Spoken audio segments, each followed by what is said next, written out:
O Trilhas da Democracia de hoje debate a convivência com o semiárido. Os nossos convidados são Alexandre Pires, coordenador do Centro Sabiá de Agroecologia e da Articulação Semiárido Brasileiro, e a professora de Sociologia da Universidade Federal Rural de Pernambuco e vice-presidente da Associação Brasileira de Agroecologia, Laitícia Jalil. Alexandre, você afirmou recentemente numa entrevista ao Brasil de Fato as dificuldades encontradas para se dialogar com o governo Jair Bolsonaro e que dessa dificuldade surgiu a iniciativa da criação de um diálogo, de uma ponte de diálogo permanente com o Poder Legislativo, e isso acabou gerando a Frente Parlamentar em defesa do semiárido. Eu queria que você falasse um pouco sobre esse percurso, né, de quando se percebeu a interdição do diálogo e essa iniciativa dessa abertura junto ao Poder Legislativo.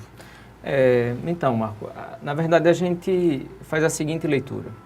A ASA existe há 20 anos e de 99 até 2019, nós passamos aí por alguns governos. Iniciou lá no governo Fernando Henrique, quando o ministro do Meio Ambiente era o Sarney Filho, e naquele momento a gente já teve uma abertura de diálogo com o governo, que acolheu a ideia e o projeto 1 milhão de cisternas no semiárido. Embora tenha financiado somente 500 tecnologias como algo experimental, mas houve o diálogo, houve a abertura para construir, para conversar. Nos governos do Partido dos Trabalhadores, de 2003 até 2016, os dois de Lula, um de Dilma e uma parte do governo de Dilma, nós fizemos, através do CONSEA, que era o Conselho Nacional de Segurança Alimentar, que também foi extinto em janeiro de 2019, o CONSEA era o espaço que a gente chamou ou arena, que a gente chamava de diálogo entre o Estado e a sociedade sobre o tema da segurança alimentar.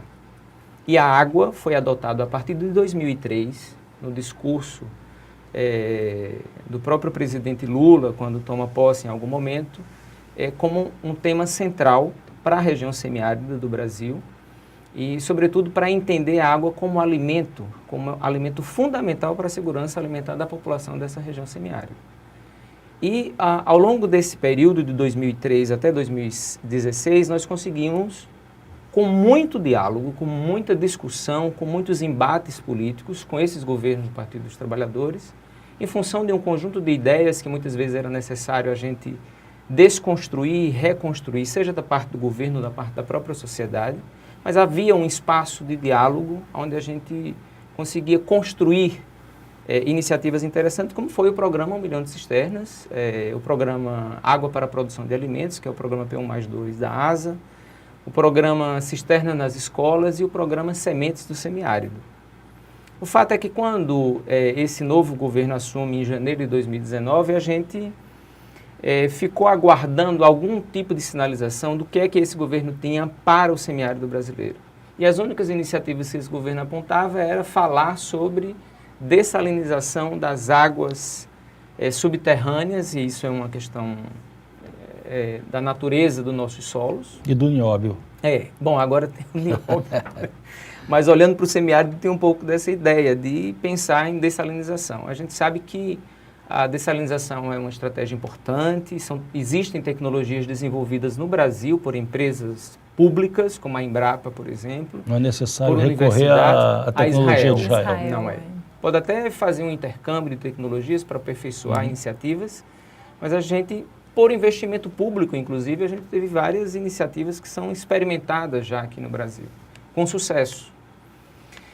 Então, a ausência de uma sinalização do governo e a ausência também de buscar um diálogo conosco da ASA, sendo reconhecida como uma rede que atua no semiárido com um conjunto de execução de políticas públicas para atendimento à população do semiárido, uma organização e uma série de iniciativas reconhecidas internacionalmente. Em 2017, a ASA, o programa 1 milhão de cisternas recebeu um prêmio da ONU como política para o futuro, né? Então, a gente esperava que o governo tivesse algum tipo de sinalização vamos chamar o povo da ASA, do semiárido, para conversar. No entanto, as sinalizações, de um modo geral, foram muito negativas, né? De que inclusive, em algum momento, sinalizações que afirmam publicamente não querer dialogar com ativistas sociais. E o que nós fazemos é uma ação política, pública, mas também é de ativismo em defesa do direito da população do semiárido ter água. E, recentemente, aí isso é algo da semana passada para cá, nós recebemos, de toda forma, a ASA fez um movimento de pedir uma audiência com o governo, né, com o Ministério da Cidadania, e recentemente nós tivemos a notícia do governo recusando nos receber, pelo menos do ponto de vista do ministro. E está indicando que nós possamos conversar com alguns secretários do Ministério para pensar um pouco algumas possibilidades de relação com o governo. Isso tudo foi levando para a gente também um sentido de, bom, se o que a gente viveu nos últimos 20 anos de possibilidades e entradas com o governo, de reconhecimento do nosso papel como uma rede da sociedade civil que quer participar do processo de decisão, do desenvolvimento dessa nossa região, se não há um espaço para isso, nós caminhamos por uma perspectiva que é a Frente Parlamentar em Defesa da Convivência com o Semiárido. Talvez a gente nunca tenha tido ao longo desse tempo da ASA... Cujo coordenador é o deputado federal Carlos Veras, do PT daqui de Pernambuco. Então, talvez a gente nunca tenha tido, né, ao longo desse tempo da ASA, uma estratégia tão bem definida de diálogo com o parlamento como nós estamos tendo agora. E talvez ela seja também um ponto de aprendizado para nós, de que mesmo dialogando com os governos, é importante a gente construir esses mecanismos de diálogo com o parlamento. A Frente Parlamentar foi lançada em março de 2019, lá em Brasília, com a adesão de mais de 240 parlamentares de partidos diversos. Seja... Foram 20 são 20 deputados de Pernambuco na frente, que assinaram a frente, que foram signatários da frente. Então, mas, ao todo, né, nós temos aí mais de 240 deputados dos partidos de esquerda, de centro ou de direita e extrema-direita. Então, tem parlamentares, inclusive do PSL, que também assinaram favoráveis à criação da Frente Parlamentar.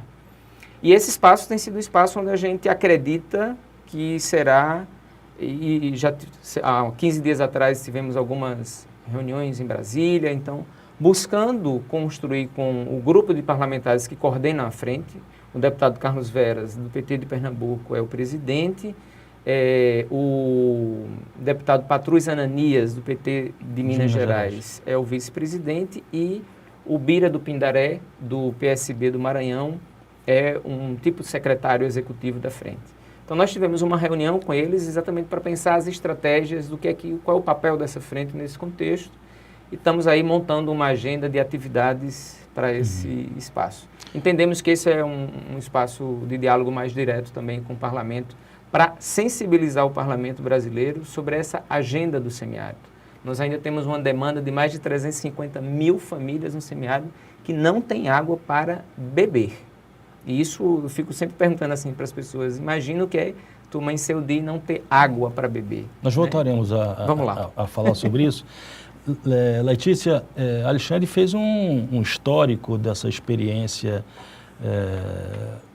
da ASA, e eu queria que você falasse um pouco, historiasse um pouco também o papel da academia, da Universidade Federal Rural de Pernambuco, no assessoramento, no desenvolvimento de pesquisas que contribuíssem de alguma maneira a essa necessidade de se refletir sobre o acesso à água, acesso às sementes, acesso à alimentação, etc. Inclusive falando um pouco da pesquisa que você também faz parte.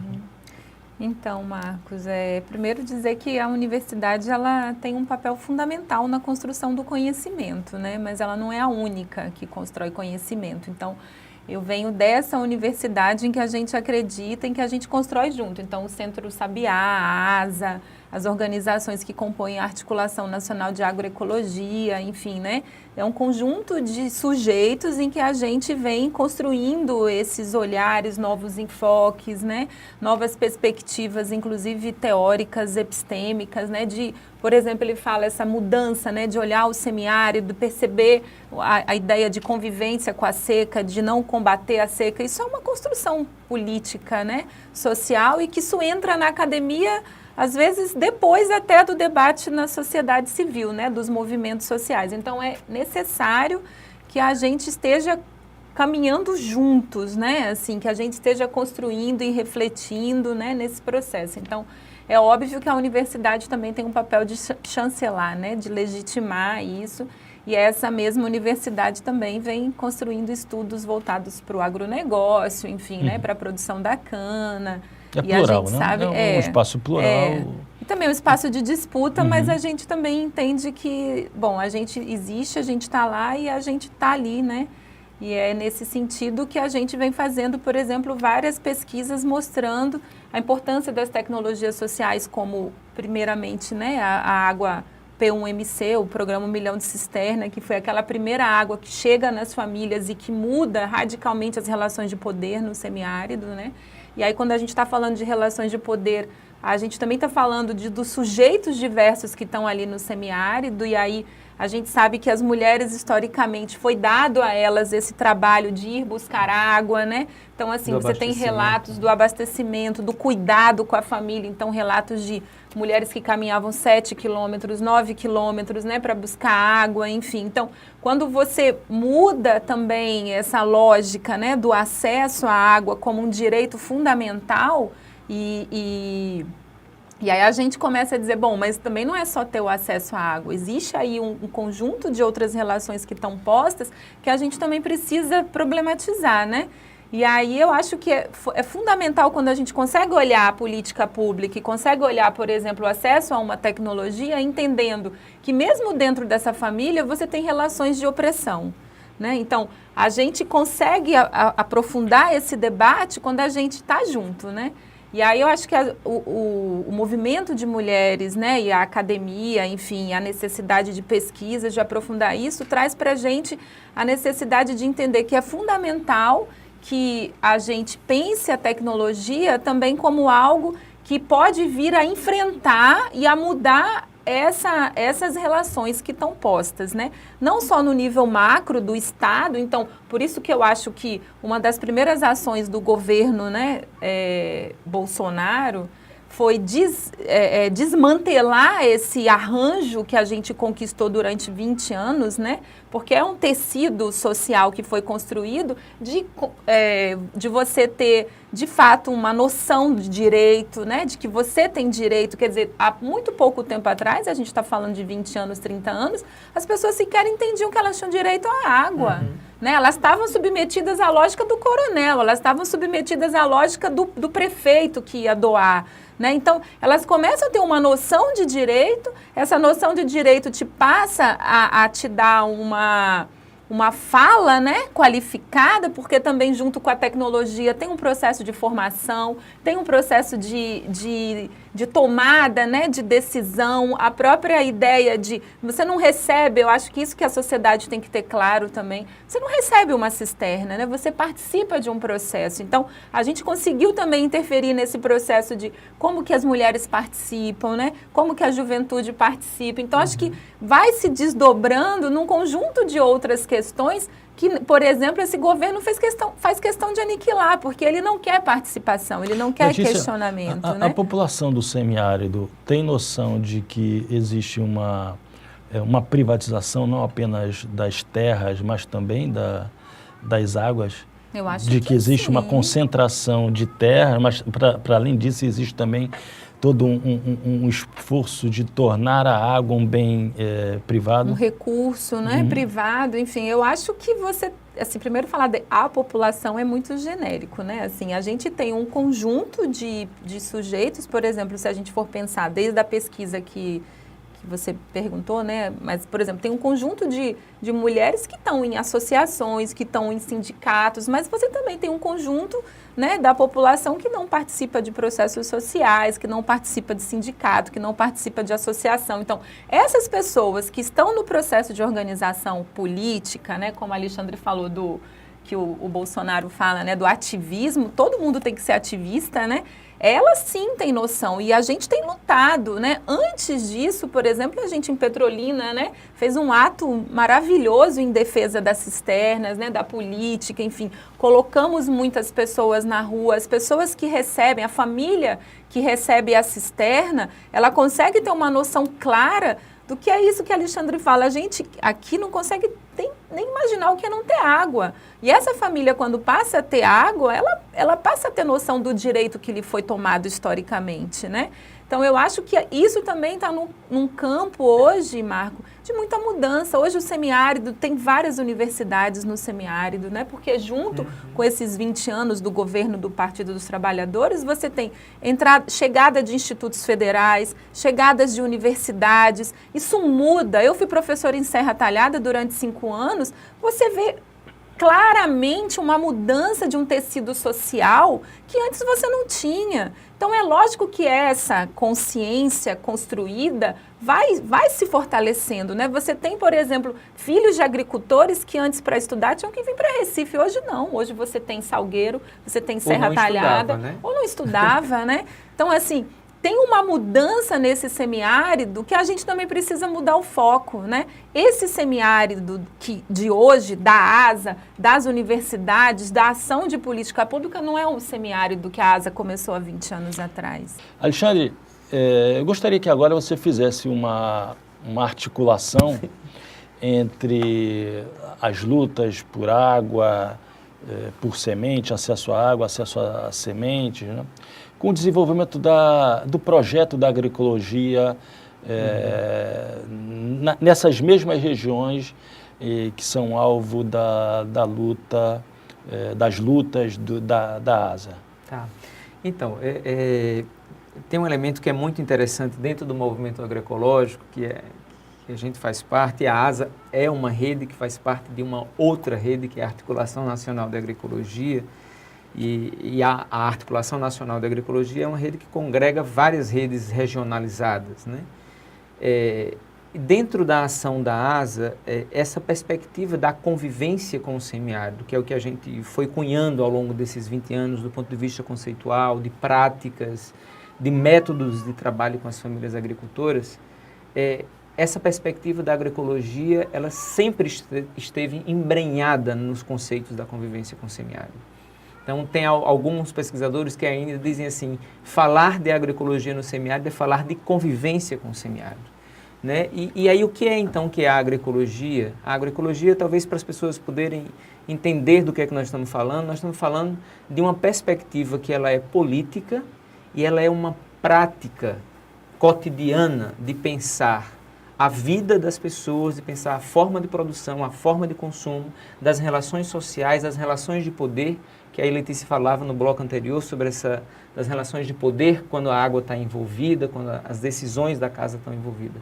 É a valorização da cultura local, é a valorização dos saberes ancestrais, é pensar numa economia que ela seja menos voltada para a perspectiva capitalista e mais voltada para a perspectiva da comunhão, ou seja, todos precisam ganhar, todos precisam seguir juntos, crescerem juntos. Então, esse entendimento da agroecologia, ele foi fundamental para, inclusive, quando a ASA, em 2008, construiu o programa P1+2, que é o programa Uma Terra e Duas Águas, a gente pudesse incluir dentro das atividades de formação e capacitação das famílias agricultoras uma série de iniciativas e de conteúdos que ajudam as famílias a incorporarem essas práticas de cultivos mais sustentáveis, reconhecendo e valorizando as potencialidades locais da caatinga, que é o nosso bioma, o semiárido principalmente, tem uma região ali na Bahia que tem cerrado, mas a caatinga é principalmente formada pelo bioma, aliás, o semiárido é principalmente formado pelo bioma caatinga. Então, essa perspectiva da agroecologia, ela sempre esteve presente na ação da ASA.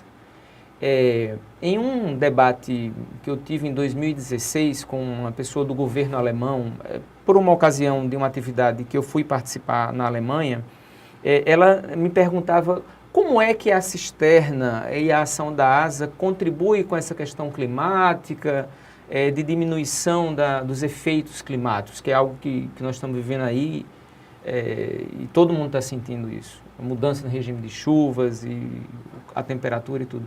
E eu colocava para ela o seguinte, a tecnologia, a cisterna, ela é uma porta de entrada para que quando nós, assessores, chegamos numa família, numa comunidade, a gente possa trabalhar uma série de outras dimensões que envolvem a vida daquelas famílias. E aí Letícia se referia de forma muito interessante sobre essa relação de poder entre dos homens e das mulheres, e eu queria agregar outras perspectivas. Por exemplo, as famílias começam através dos intercâmbios de conhecimentos, ou seja, as famílias vão conhecer outras famílias em outras realidades e tentar aprender práticas e perspectivas e entendimentos com outras famílias. Quando elas voltam para suas propriedades, para suas comunidades, elas veem suas comunidades e propriedades com outro olhar, que é o olhar de quem foi, bebeu de uma fonte e quer implementar isso aqui, adaptando a essa realidade. Então, as famílias, através dos intercâmbios, das capacitações, elas mudam sua prática frente àquele ambiente. E isso ajuda elas a mudar a sua forma de produção, a conservar mais a caatinga, os solos que estão cada vez mais degradados, as fontes de água, as fontes hídricas, né, seja de rios, nascentes, as sementes crioulas, que é algo que, assim, o programa de sementes instalou mais de 1.000 casas de sementes em todo o semiárido. Nós estamos falando de mais de 20 mil famílias envolvidas nesse programa, com uma variedade imensa de sementes de milho, de fava, de feijão, de melancia, de abóbora, de girimum, de tantas coisas assim que fazem parte da dieta alimentar. E esse trabalho que a ASA vai fazendo... Uma pluricultura, né? Algo diversificado, exato, que é o que a gente chama da cultura diversificada da agricultura familiar. Então, quando a gente vai fazendo esse trabalho de formação com as famílias, a gente vai resgatando esses saberes, esses hábitos alimentares, a gente vai construindo com as famílias, e isso vai ajudando elas a perceberem a sua própria condição, né, frente a esse contexto que a gente vive, seja do ponto de vista climático, de mudança dos regimes de chuva e tudo mais, seja do ponto de vista econômico. E aí tem um detalhe que eu acho que ele é muito interessante, que o programa PU+2 construiu mais de 200 mil tecnologias, mais de 240 mil tecnologias de captação de água para a produção de alimentos. Ou seja, se na seca entre 78 e 83 morreram mais de 1 milhão de pessoas no semiárido brasileiro por fome, por sede ou por doenças causadas pelo consumo de águas contaminadas, nós estamos falando, 30 e poucos anos depois, de um semiárido extremamente próspero, onde as pessoas têm conhecimento, onde as pessoas fazem gestão dessa biodiversidade, da disponibilidade que elas têm e fazem dessa gestão um grande potencial para elas saírem desse lugar de miseráveis, de pobreza. Então, as tecnologias sociais, elas cumprem um pouco esse papel de ser uma porta de entrada para isso. Então, essa ideia relativa ao Nordeste, particularmente ao semiárido, de uma região imóvel, ela é falsa, né? Porque, pelo que você acaba de dizer, houve toda uma movimentação e se aprendeu com uma experiência trágica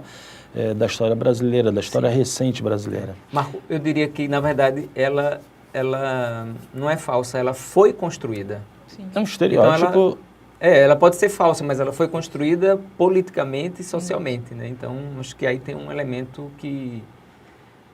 mas, de fato, ela não corresponde à realidade. Porque ela acaba tendo o propósito de mostrar o imobilismo de uma parcela da população. Né? Nós sempre vistos assim, para fora da região Nordeste como os pobres, coitados, miseráveis. Né? Na verdade, esse lugar é um lugar de muita gente inteligente, sabida e que precisa somente dar oportunidade E essa ideia foi reproduzida nos últimos 2 anos, Sim, é verdade. associando a um determinado projeto político, Isso, voltado exatamente. para o atendimento dos famélicos, etc. Mas eu queria, Letícia, que você falasse agora do papel exercido pelas mulheres nesse processo de transformação e que é objeto de estudo das pesquisas que vocês desenvolvem e que, inclusive, deu espaço a um seminário que foi realizado. Um seminário em parceria com FIDA, né, e Semear, que é o projeto Semear, voltado especificamente para as organizações que trabalham no semiárido, né? Então, enfim, essa pesquisa é uma pesquisa conjunta, né, das universidades da Rural de Pernambuco com a Universidade Federal de Viçosa e o GT, o Grupo de Trabalho de Mulheres da Articulação Nacional de Agroecologia. E a gente, que é isso, é a construção comum, né, conjunta do conhecimento, uma perspectiva do feminismo, né, assim, então a gente, a partir disso um pouco, né, nesse diálogo de que, de que a economia capitalista, ela não dá conta do conjunto das relações sociais que movem a sociedade, né, essa ideia do absoluto do capital é mentira, tem um conjunto de relações que extrapolam isso, né, tem um conjunto de práticas que dão sentido à vida que não passa pela lógica do capital.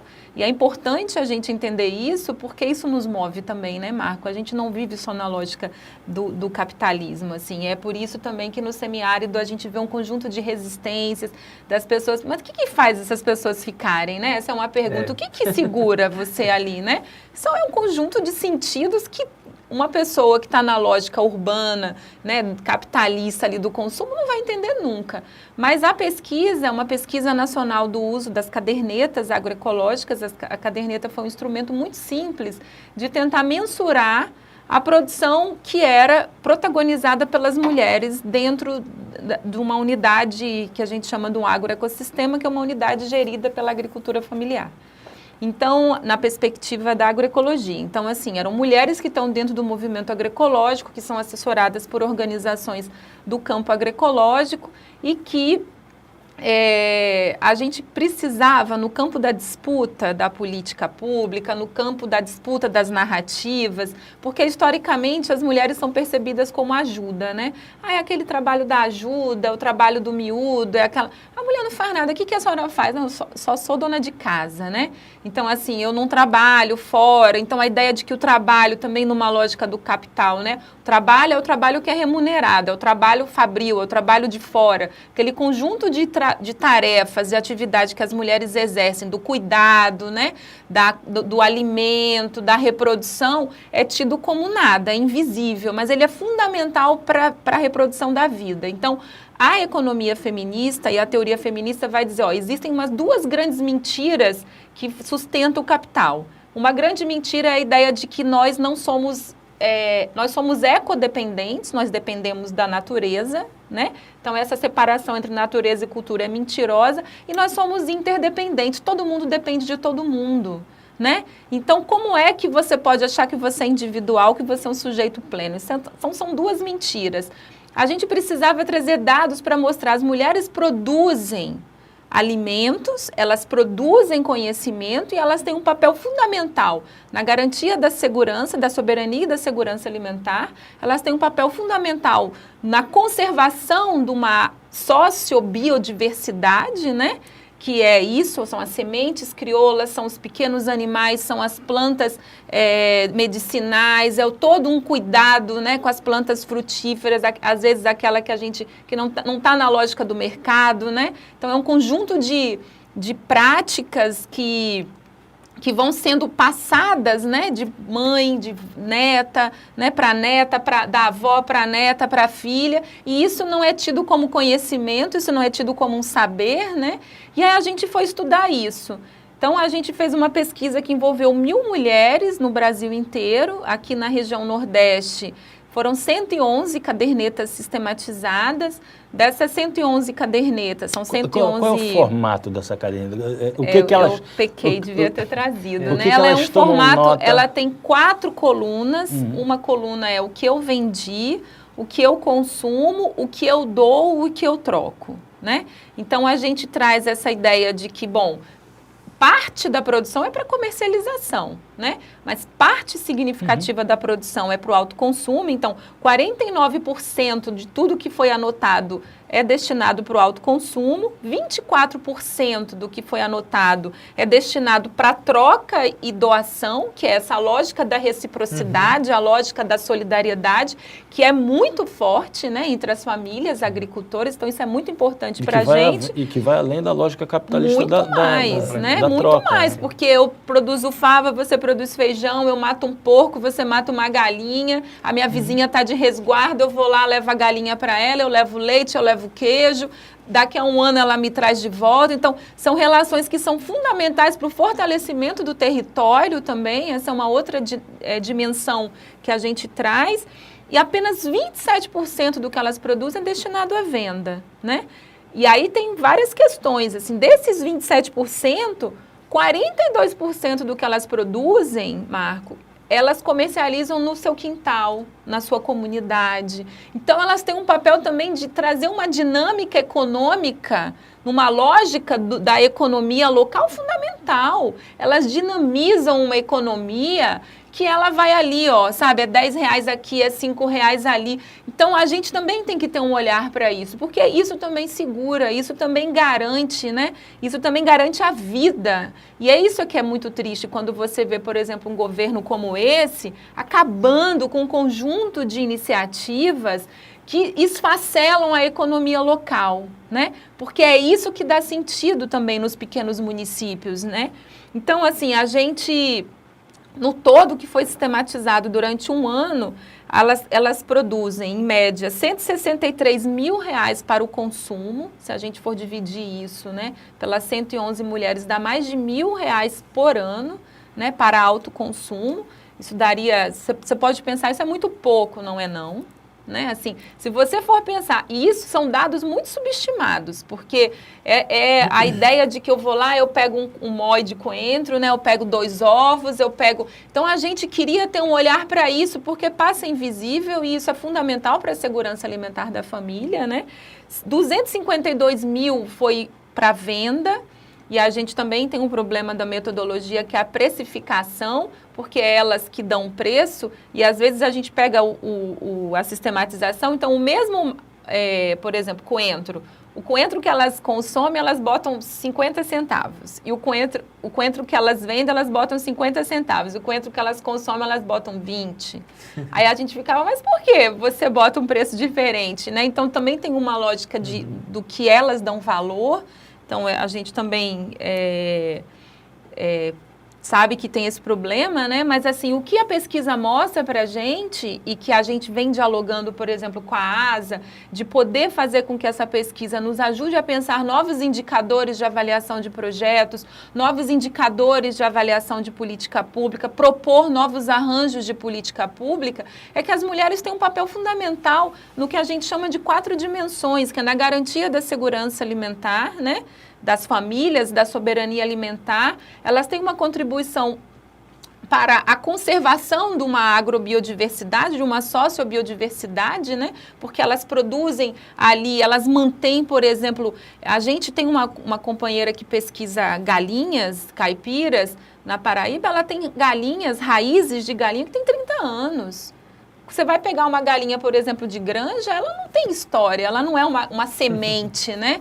A gente tem mulheres, por exemplo, que têm, elas quando casam, elas não ganham terra, né? Elas ganham uma planta da mãe, que elas trazem um remédio, elas trazem um saber. Então, assim, elas têm uma contribuição para essa reprodução, para essa conservação da sociobiodiversidade.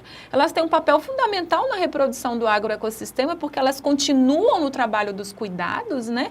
E aí a gente tem que fazer uma discussão sobre as relações de poder que estão por trás, e a gente amplia isso para discutir a necessidade de pensar uma outra divisão sexual do trabalho, em que o trabalho passe a ter um outro sentido para a família. Então, não vai ser mais trabalho da mulher e trabalho do homem, mas o trabalho de todos conjuntos, né?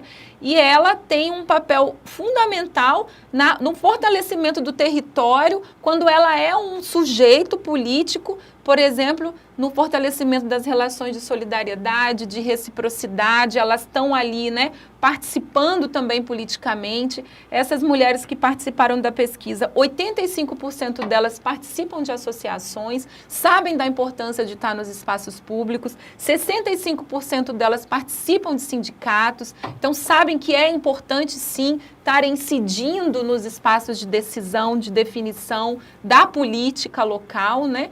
Então, é fundamental que a gente, desde o campo agroecológico, mas também do campo, né, das políticas de convivência com o semiárido, das políticas, né, de desenvolvimento sustentável, rural, que tenha uma visão, né, uma outra visão, como a Alexandre falou, uma visão mais ampla do que seja sustentável, do que seja para a vida, né? Que as mulheres tenham reconhecido o seu papel e que possam entrar como sujeitos, né, e parte para nos ajudar a pensar quais são as novas questões, por exemplo, agora, né, no campo das definições de novas tecnologias, de pesquisas, né, de ação política, enfim. Bom, o nosso tempo terminou. Gostaria muito de agradecer você, Alexandre, você, Laitícia, e convidar a todos e todas a continuarem acompanhando o Trilhas da Democracia, sempre às terças, às 9h30 da noite, com reapresentação aos domingos, às 7 horas da noite. Até lá!